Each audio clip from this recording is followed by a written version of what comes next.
Peckma, Editor-in-Chief of City and State, and this is Last Look. In this episode of Last Look, we sit down with Bill Samuels, the founder of EffectiveNY.com and a good government advocate. Bill, thank you so much for joining us. Well, welcome back from vacation. I probably shouldn't point that out, but you look good. Thank you so much, Bill. How big a disappointment was how campaign finance reform played out this year? I think it was a big disappointment. There's never been a bigger campaign to encourage small donor giving. Okay, Citizen Action, Working Families Party, everybody did an incredible job. But the governor, as usual, let us down. Okay, in 2010, Andrew said that big money amplifies the voice of the wealthy and special interest. We must do something about it. That's 2010. 7 days before the session ends, he finally puts forward a bill. There were many good things in the bill, with a couple exceptions. That if the bill passed, it wouldn't apply to him in 2014. Okay? And he left the housekeeping loophole stand. He did not put major effort into getting it passed, as he did with marriage equality, where he did an excellent job and a tough job to get the Republican votes. I would say that Cuomo, as usual, watch what he does, not what he says. Do you think the governor is insincere in his desire for campaign finance reform, or do you think it's just low in his list of priorities? You know, I think you have to look at it differently. When I was a younger man, because I'm not now, Carmen DeSapio was the last leader of Tammany Hall, and he did some good things. He was probably honest. Andrew Cuomo is the last governor of the old culture in Albany. It's just him. He grew up in it. That's why he didn't take a stand that was reform-oriented on redistricting. He believes in the old culture. He manages it well. But a new day is coming. Albany is going to change. I'm extremely hopeful, but it is not going to be led there by Andrew Cuomo. He will go down in history as the last governor of the old culture. Opponents of campaign finance reform often point to the amount of money that is spent by campaign finance reform advocates pushing for something that it seems like it's inherently hypocritical or contradictory. We see that Jonathan Soros bankrolled a good portion of this campaign finance reform platform. Do you see a hypocrisy there? You know, I did it too. I formed an independent committee, bankrolled an effort that ousted Pedro Espada. Was that really right? I don't know. Frankly, I don't know Jonathan Soros. I am excited that at least he and his father have taken a real interest in small donor giving. It's maybe not right, but I'm glad to have their participation, and I hope they stay in the fight. And frankly, I think they were hoodwinked by Cuomo and believed, as other good governments did, that Andrew would really do it this time. I never believed that Andrew was really an advocate of small donor giving. We've seen the creation of the Moreland Commission, and that seems to be the cornerstone of the attempts to reform Albany right now. What do you think should be the goals of the Moreland Commission? Look, I think appointing the Moreland Commission was a good move, but let's put it in context. After Sandy, we had a Moreland Commission in terms of what we should do with LIPA. It was really run and dictated by the second floor and by Cuomo. I don't see anything wrong with that, okay?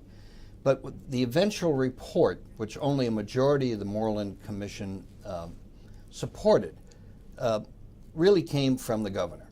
I think that was fine.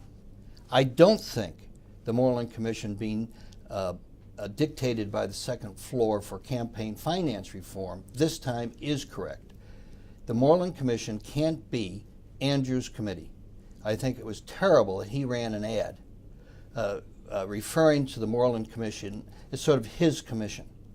The major thing that the Moreland Commission has to do, separate from looking at the low-lying fruit, it needs to subpoena every single corporate giver that gave to Snyderman, DiNapoli, and Andrew.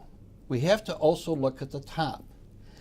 if we're to really see the interplay, after the legislature and Cuomo didn't pass campaign finance reform, Andrew had a $50,000 a table dinner, raised $6 million in housekeeping for the Democratic Party, 175, for instance, from Time Warner, who simultaneously got a $4 million tax break in Buffalo on their call center.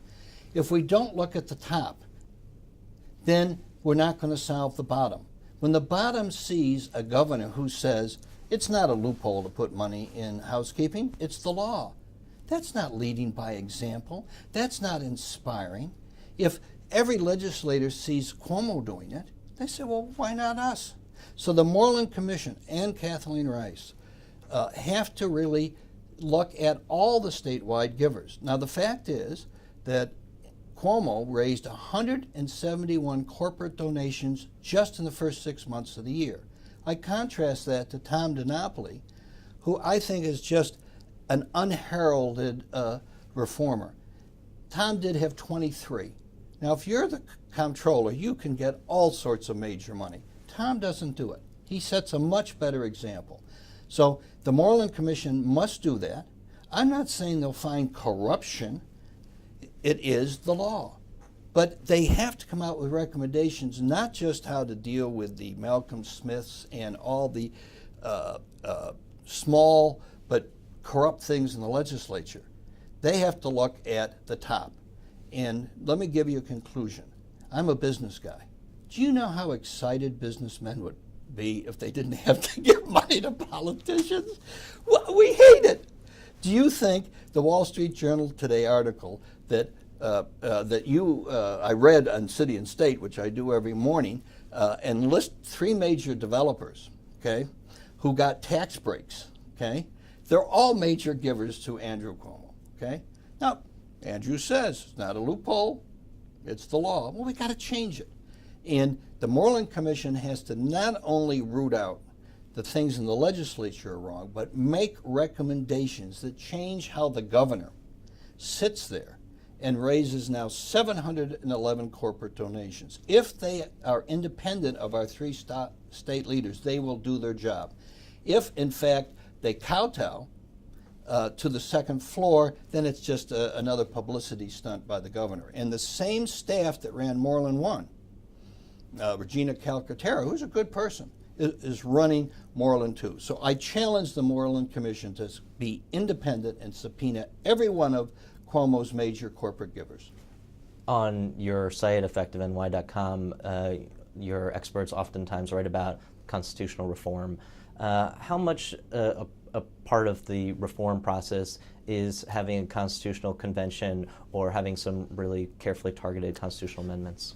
I think it's a major part. Whether it's a constitutional convention, which will be voted on in 2017, whether it's a more limited scope convention with certain defined topics, or individual amendments, it must be done. Our Constitution was written in 1894. Do you know that there are 8 constitutional amendments on the ballot between 2013 and 2014? Read them. 5 of them are trivia, okay? And one of them, under a message of necessity, which I've criticized, doesn't change measure of necessity. It just says if the governor calls an emergency, you can just email the bill versus print it and put it on their desk. So I think Brian Kolb, the Republican minority leader, has been innovative here. I think Dodger Benjamin and SUNY have a lot of great ideas. So part of changing Albany isn't just campaign finance reform. It's a new culture. And that's why I've said I'm very optimistic. A new day is coming from Albany. Cuomo is the last of the old line culture. It doesn't mean he's a bad governor.